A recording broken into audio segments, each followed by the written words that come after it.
Hey, everybody. Welcome back to the Legends of Sport podcast. It's me, Andy Bernstein, your host.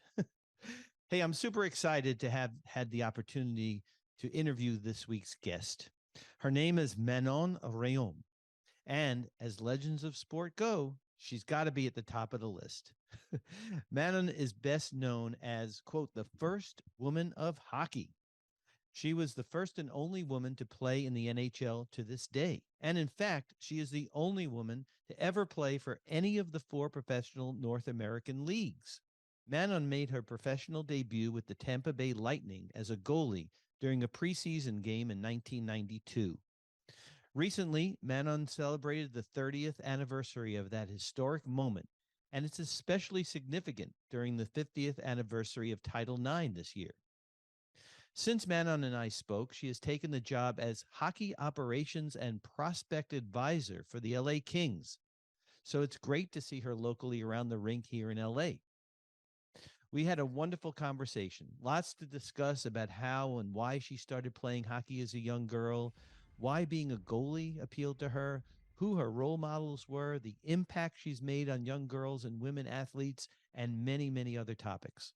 I hope you all enjoy this engaging conversation with a true legend of sport, Manon Rheaume. And as always, I'll see you on the backside.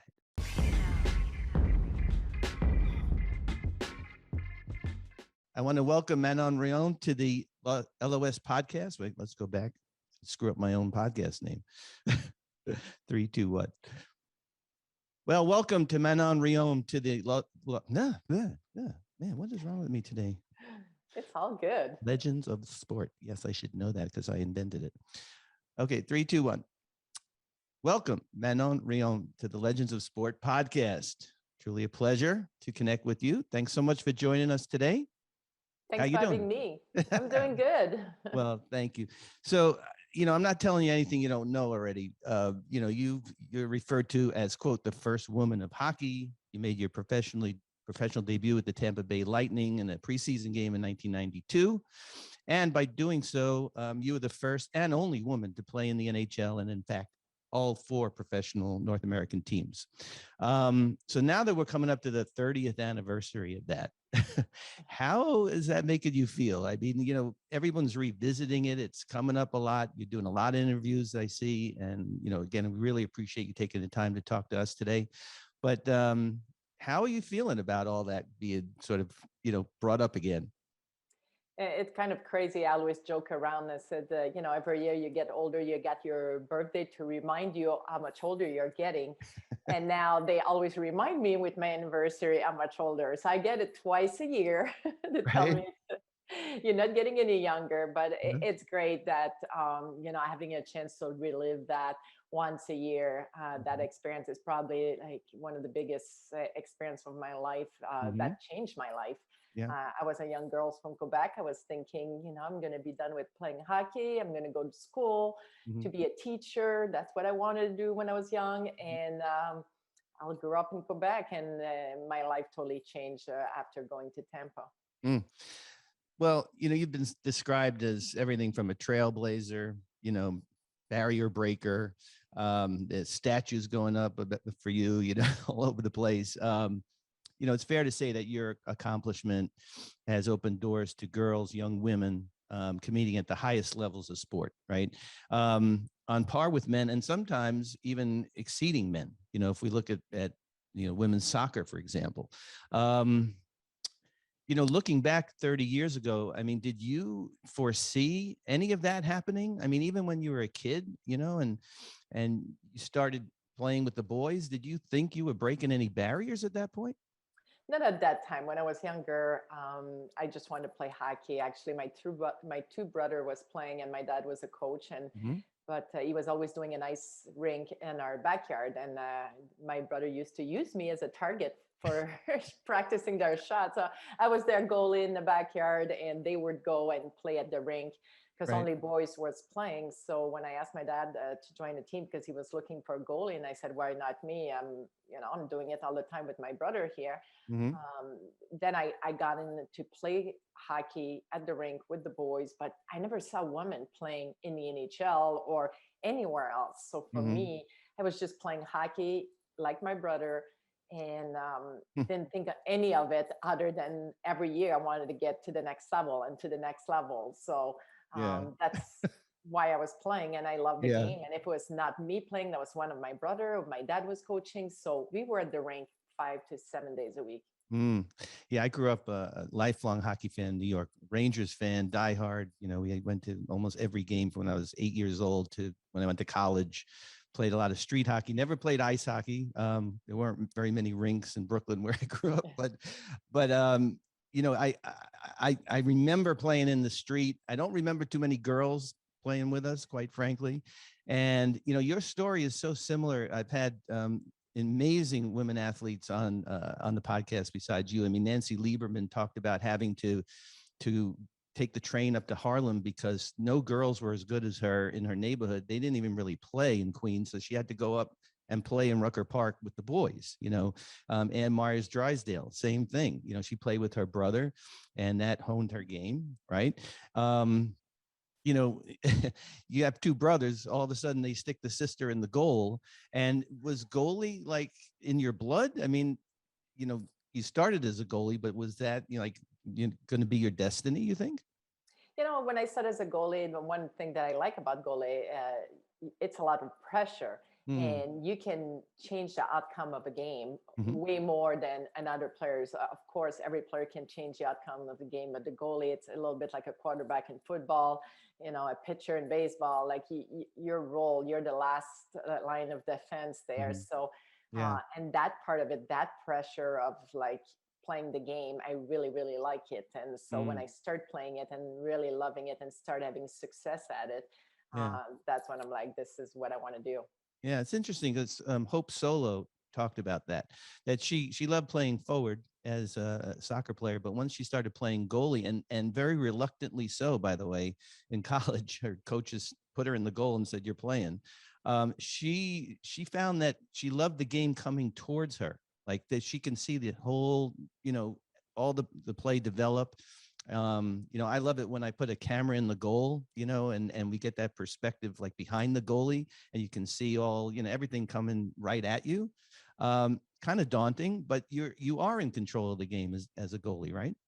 You know, you're able, like you said, to read the play, to see what's Mhm. happening in front of you. And the cool thing is, any goalie that started playing forward for fun when they retired, we Yeah. have a vision of the game like better than anybody else. You Yeah, know, right. our vision, we can see people on the side, and we just know where to go, where to be. We may not be as good as shooting the puck or skating, but Yeah. at least you know where to be. And that's when I realized, when I started playing forward for fun when I retired, Hmm. like everything that I learned being a goalie and be able to see the play in a different way.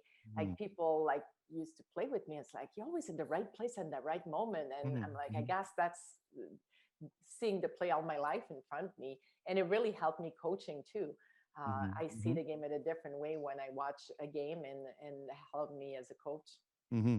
You know, I reached out to my good friend, your good friend, Daryl Evans, LA Kings legend, because I saw on, I think your Instagram or Instagram for your film, which we'll talk about in a minute, that he was coaching you and Angie, you know, who's playing you in the film.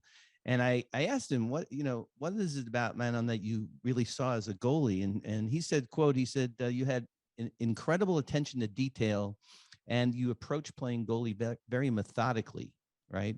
So you weren't like all over the place. You were like locked in as a goalie. And did you have a system? You know, some goalies are stand-up goalies, some goalies are flying all over the place. You know, I'm amazed. I see Jonathan Quick like doing splits left and right. Um, what was your style? You know, it's back then. I grew up without a goalie coach. It's not like today's. All Hmm. those kids has goalie coach, and every Yeah. team has goalie coach. So I pretty much like learned on my own, like stopping the puck. Hmm. And obviously, my dad a couple times sent me to a goalie school, so I was able to get the basic of goaltending and Yeah. positioning and things like that. And I would say later, after Tampa Bay and start playing pro, I really started learning from watching all the pro goalies that was with me, Hmm. some veteran goalie that was with me, and just learning from them. And that was my way to get better back then. We didn't just have the same um, thing that the kids has Yeah. today. And I Yeah. would say my biggest strength as a goalie was my mental strength. Mm-hmm. I didn't have the size of the guys. I didn't have like, the strength of the guys. Mm-hmm. But I was able to just be in the place and be able to read the play and just, I don't know what it is. Like the Mm-hmm. bigger the moment was, the Mm-hmm. bigger I was playing. And it Mm. was just like, I think it was my mental strength that really helped me through it. Yeah. Yvonne Cornway, legend, obviously. What the guy won 10 Stanley Cups or something. And he was a guest last year, and one of the nicest guys in the world. You've probably met him, but he's just a sweet guy. I was in awe of him as a kid watching him play. And, there was always a knock on him that he was so short growing up, that you'll never make it in the NHL. You're too short. And then he decided to use that to his advantage, that he was just faster than everybody. He could get to the puck faster. He was a little low to the ground, so it was hard to check him, right? For you, being a woman, did you see an advantage in any way playing against the guys? Like you talked about the mental aspect, but physically. I didn't see an advantage. Obviously, it was a disadvantage for me because I was smaller than everybody else. Mm-hmm. Like even the equipment, I didn't even have equipment that fit me like with the protection that a pro needs, Oh, but wow. that Yeah. fit me because I was fitting in like junior size equipment, which was not as protected as the pro, and I had Right. bruise all over my body every practice. Yeah. But and eventually, after I started playing pro, I had equipment company that made me equipment just for myself, so more protection with smaller size. Yeah. And so that was not an advantage, obviously, but I think that because I was not as big, I had to be quicker, I had to be strong mentally, and I had to work hard. Like it was just, and the fact that I was only female and a lot of people didn't believe in me and say no to me when I was younger, and I think that made me work harder, Mm-hmm. and that became my motivation to be better and Yeah. prove people wrong. Mm-hmm. So I guess when I was younger, being the only girls playing the guys, I feel like it was an advantage of, and that's what made me work harder and really keep growing. Yeah. Were there other girls, like when you're in the Pee Wee tournament and like growing up? Were there other girls playing, or was it? I was the only one. When I went No to the PV way. tournament, I was only girls. And I think that when I hit Bantam, Yeah. I went to a tournament in Montreal and I Yeah. heard of another girl goalie somewhere. But really, when I grew up, I was pretty much the only girl in my area. That's amazing because I watch these Pee Wee games like in between periods, and I would say it's at least a third to half girls out there now, and I have to think that you in some way influence that, right? I mean, if you step back, these girls wouldn't be playing if there wasn't somebody, that mentored or there's a role model. I have 3 daughters and 2 of them are grown, but I used to take them to LA Sparks games because I wanted them to see these amazing athletes that are playing on the same court that Shaq and Kobe played on, LeBron plays on. Same thing with soccer. We have season tickets to the new team that's coming into the pro league, and same field the men play on. So anyway, it's just interesting to me, growing up in such a hockey culture that the girls were never encouraged to play. And you were truly, like, I guess a trailblazer with that. Yeah, and I don't think I realized that when I was younger. I was Yeah. just playing. Like I said, I grew up with Yeah. 2 brothers and being around guys all my life. And at school, I was always like the girl that liked the gym class where every other girls didn't want to do gym. And I was always out there. So I guess I was like, my mom loved sports and she was always involved in sports. So I kind of got that from her. Yeah. I think it's her grandpa played professional hockey, and Uh-huh. so she had like a hockey connection too, Yeah. and that makes me love the sports. But Mm-hmm. I never thought I can make it at the next level because I never saw a woman. So, and when I went to Tampa, I don't think I realized the impact my story would have on people because I just went there. To play at the highest level. I was invited to the camp and I wanted to see what I can do at the highest level. And it's not until years after when people come up to me and said, you were such an inspiration for my daughter, Yeah. or, my son did a project in you in school. I even had a goaltender in the NHL that said to me, when I saw you go to Tampa, like I told myself, if a woman can do it, I can do it. So it was really cool to see that Mhm. I didn't only inspire young women, but even men in general. And it not just with hockey, Yeah. but I think that I help other people that came up to me and said, I was in a men dominated Mhm. field, and when I see you get through this, like you really helped me. So, and that's when it become like probably the most satisfying thing of everything that I did, knowing that my story inspired so many people. Yeah, that's beautiful. Thanks for sharing that so eloquently. Um, I want to go back to that moment. Like, you were invited to camp by Phil Esposito. He's I guess he was the co-founder, the GM, the president of this brand new team in Tampa. They're trying to sell the team to the public, the media. Um, Years later, right? Phil sort of admitted it was a publicity stunt, right? But I'm sure that you didn't feel it that way at the time. I think you changed his mind and everybody else's who maybe doubted you, right? Where did that motivate, that like drive to prove people wrong? I mean, did that come from like your parents at an early age just telling you you can do it and don't listen to anybody else? Because parents, like, I know with me, if I told my kid you can't do it, they're just going to try twice as hard. But if I encourage them, they probably try 10 times as hard. So where did that inner strength come from, to prove people wrong? I think it's when I was younger, and I would go to a training camp, and the coach would tell my dad, "Don't bring your daughter. We're not going to take her. She's going to take the spot of one of our boys that's going to make it to the NHL." Mm. And my dad would never told me that I had no chance. He would Hmm. still send me to camp, and I would go to camp, and even if I performed well, I would get cut, and I was disappointed, cry, and be all upset. And but the next day, I would ask my dad to come down in the basement and shoot pucks at me, and asking my brother to go practice more. And every time I guess someone was saying no to me, it was just like a motivation to work harder. And I tried again the following year, and the same thing happened. I think it happened 3 years in a row. But by the fourth time, when I finally made the highest level, that I really, not only I made the team, but I was the number one goal in the team, playing the big games, because I worked so much harder than everybody else to Yeah. finally make that team. And Yeah. and I think that when I got invited to Tampa, a lot of people said to me, "Are you not afraid to look bad? You don't have the same experience than the guys, and they're only inviting you because you're a girl." And I told myself, so many times people said no to me because I'm a girl. Hmm. And yes, I don't have the same experience than the guys because they didn't allow me to go play Hmm. the highest level. I had to take a different path. So it doesn't matter to me why I'm invited. At the end of the day, I have to prove what I can do out there. And you look across the board, like even that year, Wayne Gretzky's brother was invited to Tampa Bay. Hmm. And, nobody said about him, "Oh, you got invited because you're Wayne Gretzky's brother." Like, because he was a male, for him, it was okay for him to be invited there. He was not Interesting. drafted, but he Yeah. was invited there. Yeah. So it was like, but me, because I was a female, obviously people said that. But I knew that the first time I stepped on the ice, that would be the most important moment. And I Mm. remember we went on to a mini tournament right away that was not practiced.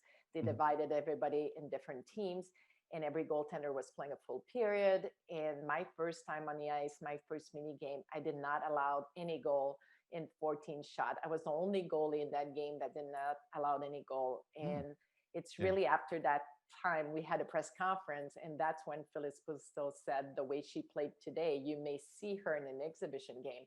And that's why I think people didn't realize, they didn't get me to start a game Mhm. just to start a game. I had to prove myself. I finished with the third best save percentage and goals against average in that mini tournament. And Mhm. that's what earned me to start. Yeah. And Yeah. but back then nobody talked about that. And it Yeah. was Yeah. really cool because it took me about 20 years later, when Terry Chris, which he was the coach there, Yeah. He was pretty hardcore, right? I he mean, was hardcore, yeah. and he ended up doing the radio station for Nashville, and I got interviewed by him. And 20 years later, after I did my first game in Tampa Bay, he admitted first that when Phil told him that he was bringing the girls, he was Mhm. not totally all on board with it, Yeah. but he had to roll with it. Sure. And then he said, "But she really deserved to start the game. She Mhm. finished in the top three goalie, and that's why she started the game." And it was really cool for me, Mhm. even if it took 20 years to Yeah. hear that, Yeah. Yeah. to have someone that was there, that was not all for it at first, Mhm. that I changed his mind. Yeah. So let me ask you about the whole experience. I mean, you've talked and seen other interviews you've done and read a lot about you. But I didn't really get a sense of what the locker room situation was like for you. I mean, obviously you had to dress somewhere else. I've been in a gazillion locker rooms. Hockey locker rooms are their own kind of, animal.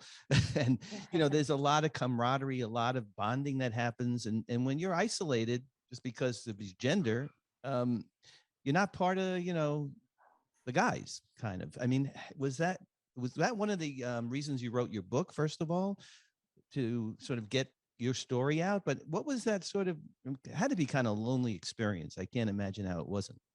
I think for a goalie, anyway, you always feel a little bit like lonely Yeah. because you're by yourself on the ice. You get to practice. Back then, Mm-hmm.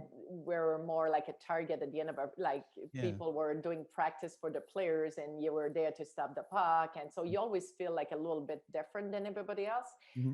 But for me, it was obviously different. I had my own locker room. That's where I would get dressed and I would come to the locker room with everybody else 5 minutes before the game Yeah. started, just for Yeah. the coach to talk to. Mm.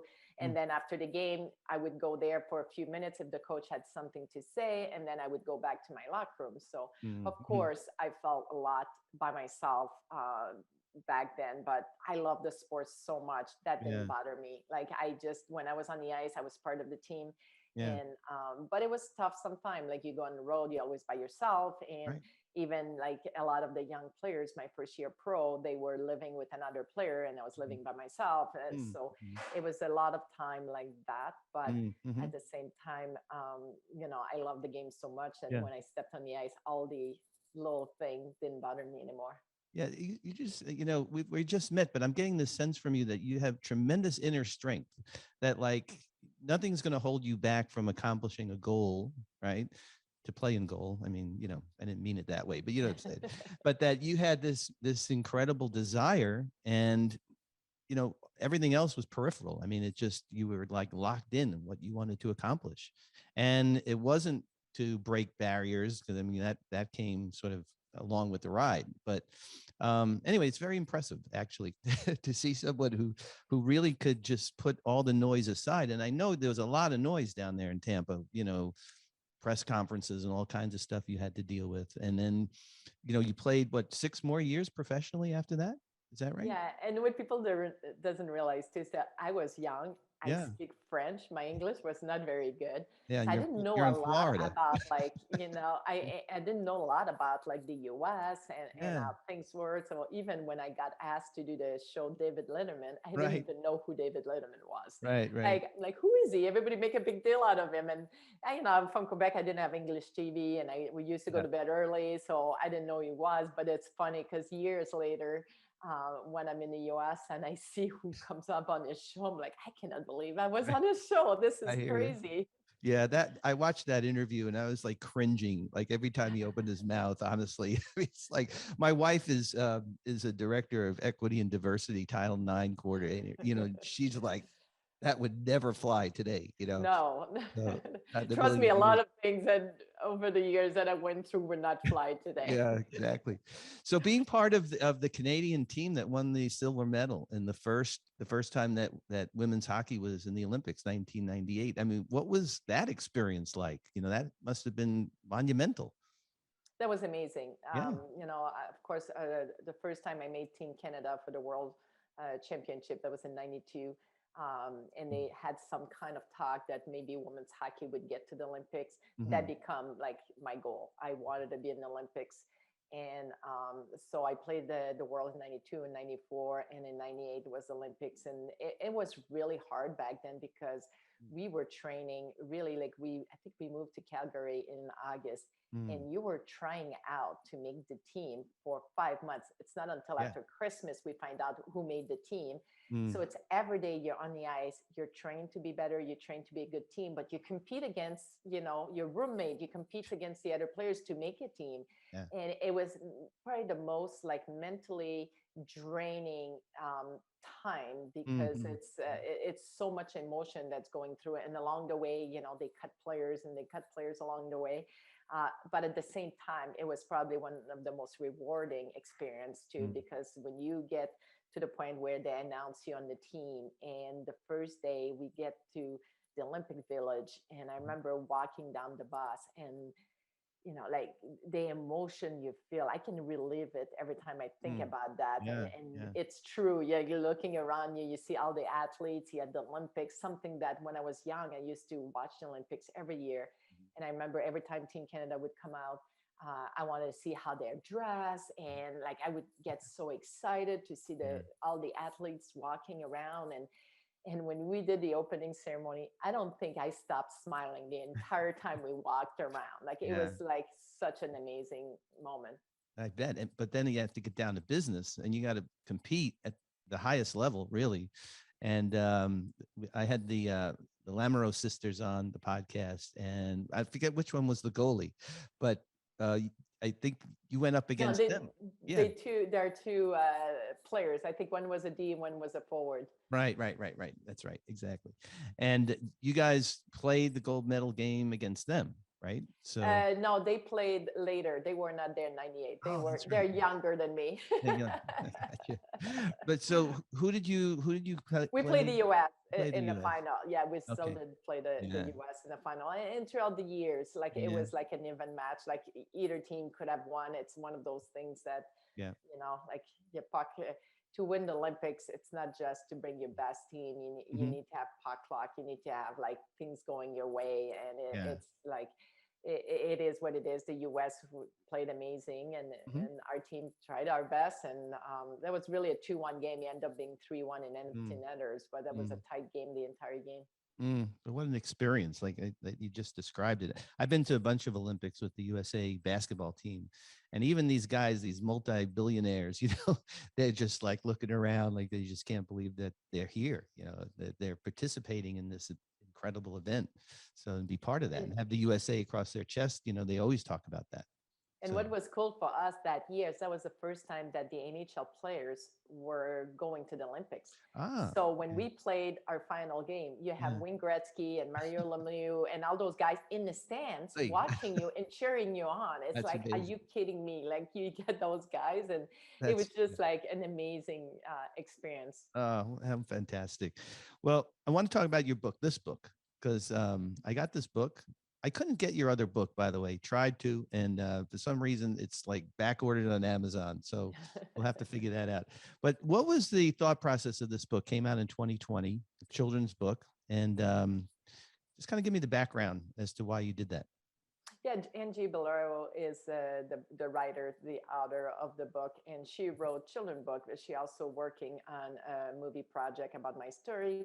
And so she obviously knew so much about my story working on that she wanted to write the children's book. So, and again, because it's a children's book and that story, like everything that I did along the way, I think inspire young people or even older people was so satisfying that obviously when she asked me and talked to me about doing the children's book, that's something I wanted to do, because if I can inspire a young person when they're so young and they don't know what's going on, but they're reading and they're learning by reading, and they can read that story and maybe they want to accomplish something, they were not sure if they can do it, and if that pushed them to do what they want, and just having kids dreaming. I was that kind of person. Like I remember I would go on the ice every day by myself. My mom used to like to laugh watching me, but I would take pucks and I would go outside and I would make my own training camp. And because I was always trying to get better. And it's funny because I was pretending I was a certain player, and I was always boys' name because I never saw girls. So I was pretending to be a boys and then trying out and things like that. And I was making a team. And so to me, it's like, I remember how it felt as a young kid to dream to play at the next level. And if that book can have a young person dreaming about doing something that nobody think they can do, I guess that felt good. Yeah, that's great. Hey, who did you admire as a goalie? Obviously, there are no women goalies growing up, but who, like, I'm trying to remember. I'm trying to think during your era, like Ken Dryden playing then, or like who was Daniel playing? Bouchard. Daniel Okay. Bouchard was my goalie. He played for the Quebec Nordics. Gotcha. And Yep. I grew up in Quebec, obviously, so Yeah. we were big Quebec Nordics fans. And Daniel Yeah. Bouchard was the goalie, and that's who I look up to. And the cool thing, it's my first year playing Atlanta, Mm-hmm. and he was from Atlanta, Mm. and he saw my first game that I played in Atlanta, and I got to meet him a few times. So I met him Yeah. on the ice with the Quebec Nordics when I become the first girls to play in the Pee Wee tournament. So they did some kind of like, they let me skate with the Nordics, and they took picture, and I got to meet him there. How cool is And that? then Yeah. like Yeah. fast forward, I go Yeah. to Tampa, I Yeah. go to Atlanta, he lives there, and Yeah. he's there watching my Wow. first game. So it was just an amazing moment. Yeah, that's like what Phil Jackson would call a full circle event. That's for sure. Unbelievable. Well, can you tell me what's going on with the film, with the Between the Pipes? Is that in production? I mean, obviously the pandemic put everybody behind, but where is that right now? It's still like in development and everything, so Mhm. it's a long project. I learned Yeah. that those things doesn't come No. it's not quick. It Yeah. takes a long time, and Yes. they still a lot of working on it, and a lot of people involved, and so Mm. we're just go waiting to hear the next news. Yeah.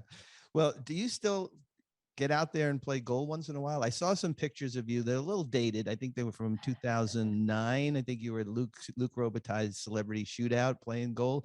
You ever put on the pads and just go out there and play a little bit? About a year ago, maybe 6 months ago, my son was doing skills, my youngest one, and Mhm. he was supposed, one of his goalie was supposed to be there, and last minute the goalie canceled. I'm like, oh, I'll put the pads on for you. So that was the first time in a long time. Wow. Okay. Uh, You a little so that rusty or what? a little rusty. I felt it more the next day. But at Mhm. that moment, the funniest thing, it's my son after the session. It's like, Mom, you were not bad, but you're old school. And I'm like, what do you think I am? Like, I learned goalie like so long ago. Of course I'll play old school. So I didn't Right. have the whole like new technique down like those Yeah. young goalie now, but Uh, I Talk still about learned some old school. things. I grew up in the era, first of all, the original six, okay? But goalies didn't wear masks. I mean, it was like insane. And then Jerry Cheever's got the mask and he had all the stitches all over it and stuff. Could you imagine playing goalie without a mask? Or the guys didn't wear helmets either. And this is Absolutely not. I don't know how they did that. insanity. It's Yeah. crazy. Did you ever see the pictures of Terry Sawchuk's face Yep. with like 900 literally like scars all over it? I mean, Yep. that's taking it a little bit too far, in my opinion. Um, well, I just want to I want to ask you what you're doing now. Okay, what you're involved with? Are you involved with the Red Wings organization, or how? What are you doing? Yeah. So with the Red Wings, their youth program, it's called Little Caesar, and Mhm. I'm in charge of the girls program, and I also coach the younger team. Mhm. And that's been great. It's been 6 years now to have the chance to build this program from the bottom up. Yeah. And now the girls that I started with 6 years ago, this year, they're on my U19, and I have 11 out of this whole group that's getting D1 scholarship. Three of them is going to the U18 national team. Mhm. So just to see that, their growth and having been part of their journey, and, it kind of help them throughout the Mhm. way with their, facing adversity, how to hack like with different way. It's Mhm. been a lot of fun. I also been doing some TV, Yeah. Yeah, I saw during some the stuff. pandemic. Yes. Yep. Yeah. I've been working with RDS, which Uh-huh. is a channel in Canada, Yeah. a French version of the TSN. So it's Mhm. RDS. So I've been Mhm. doing my weekly segment there. It's been my second year with them. Yeah. And this year I started with Bally's too, with the Red Wings Mhm. for analysts with the Bally's. So Yeah. that's, new thing for me. And I Mhm. think that, again, I told my young girls when I said, Coach Manon may miss a couple of games here, there, or practice because this is something I'm going to do too. And I Yeah. hope that you see that even if you're a female and you love that sports, you can play that game for a long time, but you can also be involved in the game in a different way. Mhm. And Yeah. so when I told them that, they said, okay, coach, you can miss a couple. Well, how was that transition for you? Because like I'm the guy who's always been behind the camera, 40 years doing this. And all of a sudden I was given the opportunity to be in front of the camera, do some interviews on the Laker channel. And then that turned into this podcast. And the podcast was supposed to be audio, and now it's audio and video. Um, and I kind of like it. I mean, everyone tells me I have a face for radio, but that's a whole other story. But how was the transition for you? Was there a learning curve, or was it, you've been around the game so much and probably been interviewed a million times. So maybe it was a seamless transition. But even if you interview all the time, it's different. Yeah. Obviously it's different. It's a new challenge, but I would say it's probably the closest thing of playing the game. Mm-hmm. You work as a team. You need to be prepared.